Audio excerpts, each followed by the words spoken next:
சிலருக்கு வந்து கடவுள் மேலே நம்பிக்கை இல்லை. அதாவது கடவுள்னால் இந்து மதம் அல்லது முஸ்லீம் மதம் இந்த மாதிரி மதத்தின் மீது எனக்கு நம்பிக்கை இல்லை, அது வந்து பொய் பித்தலாட்டங்கிறது நல்லாவே தெரியுது அப்படின்னா கூட ஒரு கோயில், ஊரில் ஒரு கோயில், சொந்த பந்தங்கள்லாம் ஒரு கோயில் வச்சுருப்பேன், இதான் என்னுடைய குலதெய்வம் அல்லது என்னுடைய சர்ச்சு அப்படின்னா அந்த திருவிழா நடத்தும்போது வரி வரி கேட்பாங்க. அப்போ கொடுத்துருவாங்க. இவர்களுக்கு வந்து அந்த மதத்தின் மீது நம்பிக்கை இருக்காது, அந்த கடவுள் மீது நம்பிக்கை இருக்காது.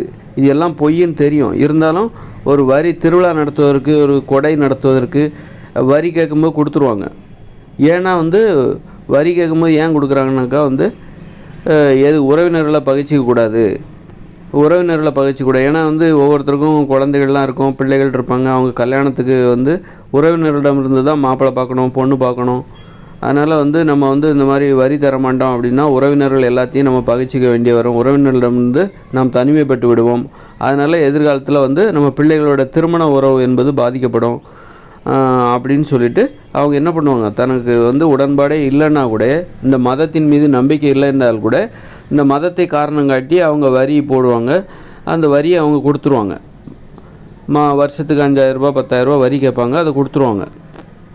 காரணம் என்னென்னா உறவு முறையை பகைச்சிக்கூடாது. உறவு முறையை பகைச்சிக்கிட்டாக்கா பிற்காலங்களில் தம் பிள்ளைகளுக்கு கல்யாணம் எதுவும் நடக்காது, கல்யாணம் கட்டுறதுக்கு மாப்பிள்ளை கிடைக்க மாட்டாங்க அல்லது பொண்ணு கிடைக்க மாட்டாங்க அப்படிங்கிறதுக்காக பயந்து போய் அது மாதிரி பண்ணுவோம். அப்போ இதுக்கெல்லாம் என்ன தீர்வு அப்படின்னா, இங்கே காதல் உறவுகள் அவரவர் துணையை அவரவரே தேர்ந்தெடுத்து கொள்ளுகிற காதல் உறவு இங்கே வந்து பெருகிடுச்சுன்னா அந்த பயம் மக்களுக்கு போயிடும். கல்யாணங்கிறது அவங்கவுங்கள பார்த்து காதலித்து அவங்கவுங்களே தேடிப்பாங்க. அந்த சுதந்திரம் வந்து இருந்து விட்டால் இந்த மாதிரி பயமெல்லாம் போயிடும். ஒருத்தர் வந்து தனது கொள்கைப்படி நிற்க முடியல, மதத்தின் மீது தனக்கு நம்பிக்கை இல்லைன்னா கூட வரி கேட்டால் கொடுத்துட்றாங்க. மதத்தின் மீது தனக்கு நம்பிக்கை இல்லை, இந்து மதத்தின் மீது எனக்கு நம்பிக்கை இல்லை அப்படின்னா கூட அந்த சொந்தக்காரங்க, அந்த உறவு முறையினர்லாம் வந்து ஒரு திருவிழா நடத்தும்போது அவங்களுக்கு குல தெய்வம் திருவிழா நடத்தும்போது வரி கேட்டால் இவங்க கொடுத்துட்றாங்க, பயந்து போய் கொடுத்துட்றாங்க. ஏன்னா இப்போ தன்னுடைய பிள்ளைகளோட எதிர்காலத்தை கருதி, பிள்ளைகளோட திருமண வாழ்க்கையை கருதி அது மாதிரி வரி கேட்டால் கொடுத்துட்றாங்க. அதனால் இவங்களால அந்த கொள்கைப்படி வாழ முடியலை, தங்களுக்கு உடன்பாடே இல்லை, கடவுள் இல்லைங்கிற அதை வந்து ஒரு பெருமையாக சொல்ல முடியல, வரி கேட்டால் கொடுத்துட்றாங்க. அப்போ இதுக்கு என்ன பண்ணணும் அப்படின்னா, முதல்ல வந்து காதல் திருமணம் அதிகரித்து விட்டால் இந்த மாதிரி உறவு முறையினருடைய ஒரு நிர்பந்தத்துக்கு ஆளாக மாட்டாங்க. தனக்கு உடன்பாடு இல்லாத விஷயத்துக்கு உடன்பட வேண்டிய கட்டாயத்துக்கு யாரும் ஆளாக மாட்டாங்க. காதல் திருமணம் அதிகரிக்கணும். அதே நேரத்தில் அரசாங்கமே என்ன பண்ணணும் அப்படின்னா, நீ அரசாங்கம் தான் வரி வாங்கணுன்னா அரசாங்கம் தான் வாங்கணும். இவங்களுக்குள்ளே ஒரு வரியை வாங்கிக்கிறது. மக்களே என்ன பண்ணுறாங்க, தங்களை ஒரு அரசாங்கம் போல் நினச்சிக்கிறாங்க. இப்படி சட்டத்தை கையில் எடுக்கிறாங்களே, சட்டத்தை கையில் எடுத்துக்கிட்டு ஒருத்தர் குற்றவாளிகளை தண்டிப்பது போன்று மக்களை திருடுறவனை கட்டி போட்டு அடிக்கிறாங்களே, அதே மாதிரி இந்த மக்களே என்ன பண்ணுறாங்க, அரசாங்கம் போல் நினச்சிக்கிறாங்க. தன்னை வந்து ஒரு அரசாங்கம் அப்படின்னு நினச்சிக்கிட்டு என்ன பண்ணுறாங்க, மக்கள்கிட்ட வந்து இவங்களுக்குள்ளாவே வரி வசூலிக்கிறது. அரசாங்கம் தானே வரி வசூலிக்கும். மக்களுக்கு நிறைய குடிநீர் வரி, அந்த வரி, இந்த வரி, மின்சாரம், இப்படி ஏகப்பட்ட வரி, ரோடு வரி, சாலை வரி, வாகன வரி அப்படின்னு ஏகப்பட்ட வரியை மக்கள் கொடுத்துட்டு தான் இருக்காங்க அரசாங்கத்துக்கு. இந்த மக்களும் என்ன பண்ணுறாங்கன்னா, இவங்களே தங்களை அரசாங்கம் மூலம் நினச்சிக்கிட்டு இந்த கோயில் கட்டி புதுசாக ஏதாவது கோயிலை கட்டிக்கிட்டு இதுக்கு வரி வாங்குறது, கொடுங்க அந்த கோயிலுக்கு திருவிழாவுக்கு வரி கொடுங்க அப்படின்னு சொல்லிட்டு வரி வாங்குறது. அதனால் இந்த நடைமுறையை முதல்ல தடுத்து நிறுத்தணும். நீ கோயிலை கும்பிட்றியா, சாமியை கும்பிட்றியா, தாராளமாக கும்பிடு, சும்மா எளிமையாக கும்பிட்டுட்டு போ. அதுக்கு வந்து ஆர்ப்பாட்டம் எதுக்கு, இந்த ஆர்ப்பாட்டம் விழாலாம் பண்ணிகிட்ருக்கேன், லட்சக்கணக்கில் பணத்தை செலவழித்து எதுக்கு இவ்வளோ பெரிய திருவிழாலாம் நடத்தி தான் நீ உன் கோயில் திருவிழா கொண்டாடணுமா? அதனால் வரி வாங்குறது யாரும் தன்னிச்சையாக வரி வாங்கக்கூடாது. வரி வாங்கணுன்னா அது அரசாங்கத்துக்கு தான் அந்த உரிமை இருக்குது. அரசாங்கங்கிறது குடிநீர் வரி, சாலை வரி, அந்த வரி, இந்த வரின்னு வாங்குவாங்க.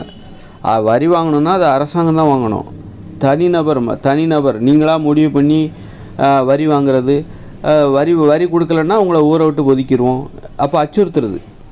இப்போ அரசாங்கம் தான் அச்சுறுத்தணும். நீ வரி கொடுக்கலன்னா, நீ குடிநீர் வரி கொடுக்கலன்னாக்கா குடிநீர் கட் பண்ணிடுவோம், சாலை வரி கொடுக்கலன்னா நீ சாலையில் பயணிக்க முடியாது, வாகனம் ஓட்டம் அப்படின்னு எப்படி அரசாங்கம் அச்சுறுத்துதோ அதுக்கு பயந்து தான் நம்ம வரி கட்டுறோம். இப்போ அதே மாதிரி இந்த மக்கள் என்ன பண்ணுறாங்க, சொந்தக்காரங்க இவங்கெல்லாம் என்ன பண்ணுறாங்க, இவங்களாம் வந்து ஒரு கோயிலை கட்டிக்கிட்டு அதுக்கு வருஷந்தோறும் ஒரு திருவிழாவை கொடுத்துக்கிட்டு நீ வரி கொடுக்கலன்னா உன்னை ஊரை விட்டு ஒதுக்கிடுவோம், அவனுக்கு பொண்ணு தர மாட்டோம் அல்லது மாப்பிள்ளை தர மாட்டோம் அப்படின்னு இவங்களா ஒரு அச்சுறுத்தல். அவனுக்கு ஏன் பொண்ணு கொடுக்குற, அல்லது அவனுக்கு ஏன் மாப்பிள்ளை கொடுக்குற அப்படின்னு சொல்லிட்டு, அல்லது அவளுக்கு அப்போ வந்து வரி கொடுக்கறது இல்லை அப்படின்னு அவன் கேட்ட பேர், இந்த மாதிரி ஒரு அச்சுறுத்தல். ஒரு அரசாங்கம் போல் இவர்கள் செயல்படுகிறார்கள். அதனால் மக்களை வந்து கட்டுப்படுத்தணும், மக்களை கவனிக்கணும், இந்த அரசாங்கம் வந்து கவனிக்கணும் எந்தெந்த வகையில் மக்கள் வந்து அச்சுறுத்தப்படுகிறார்கள், பாதிக்கப்படுகிறார்கள் அப்படின்னு சொல்லி ஆரம்பத்திலே அதை கட்டுப்படுத்தணும். கோயில்கள்லாம் நிறைய கோயில்கள் கட்டிக்கிட்டே இருக்காங்க, அதெல்லாம் நிறுத்தணும். போதும், இருக்கிற கோயில்கள்லாம் போதும், அதை மூடுறதுக்கான வழியை தான் நம்ம பார்க்கணும். கோயில்களும் சரி, எந்த ஒரு மத வழிபாட்டு தலமாக இருந்தாலும் சரி, புதுசாக எதையும் கட்டாதீங்க. புதுசாக ஒன்று கட்டுவாங்க, அது வந்து கோயில் கட்டுறது தானே அப்படின்னு நீங்கள் நினைக்கிறீங்க. அது கோயில் கட்டுறதோ அல்லது எந்த ஒரு மத வழிபாடு, ஒரு சர்ச்சாக இருக்கட்டும், மசூதியாக இருக்கட்டும், கட்டினா உடனே அதுக்கு வரி போடுவாங்க. அது மக்கள்கிட்ட தான் வருஷம் அதுக்காக மக்கள் தான் வரி போடணும், அதுக்கு ஒரு செலவு. இதனால் வந்து தேவையில்லாமல் பணத்தை மக்கள் தான் வந்து கஷ்டப்படுவாங்க. அதனால் கோயில் கட்டுறது வந்து மக்களை மேலும் கஷ்டப்படுத்துறதுக்கு தான் வழிவகுக்கும். அது நல்ல விஷயமா பார்க்காதீங்க. கோயில் கட்டினா அதுக்கு வந்து வரி கொடுத்து அதுக்கு ஒரு கொடை வச்சுட்டு அது மாதிரி தேவையில்லாமல் பணத்தை செலவழிக்கிறது, தேவையில்லாமல் உழைப்பை செலவழிக்கிறது, மூட நம்பிக்கைகள் தான் இங்கே பெருகும். தேவையில்லாத செலவுலேருந்து மக்களை பாதுகாக்கணும். அதுக்கு வந்து இருக்கிற கோயிலெலாம் போதும்ப்பா அப்படின்னு சொல்லிட்டு, இருக்கிற மத வழிபாட்டு தலங்கள்லாம் போதும் அப்படின்னு சொல்லி அந்த மாதிரி அதுக்கு ஒரு கட்டுப்பாடு விதிக்கணும். யாரும் தன்னிச்சையாக வரி வாங்கக்கூடாது. வரி வாங்கணுன்னா அது அரசாங்கத்துக்கு தான் அந்த உரிமை இருக்குது. தன்னிச்சையாக நீ யார்கிட்டையும் வரி வாங்கக்கூடாது அப்படின்னு சொல்லிட்டு ஒரு சட்டத்தை கொண்டு வரணும். மக்களை பாதுகாக்கணும். சின்ன சின்ன விஷயங்களை குழந்தைகள் மாதிரி தான் மக்கள் வந்து குழந்தைகள். அரசாங்கங்கிறது ஒரு பெற்றோர்கள்.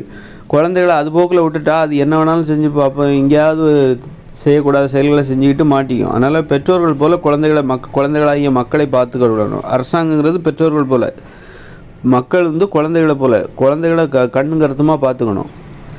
அவர்கள் மனம் போன போக்கில் விட்டுறக்கூடாது.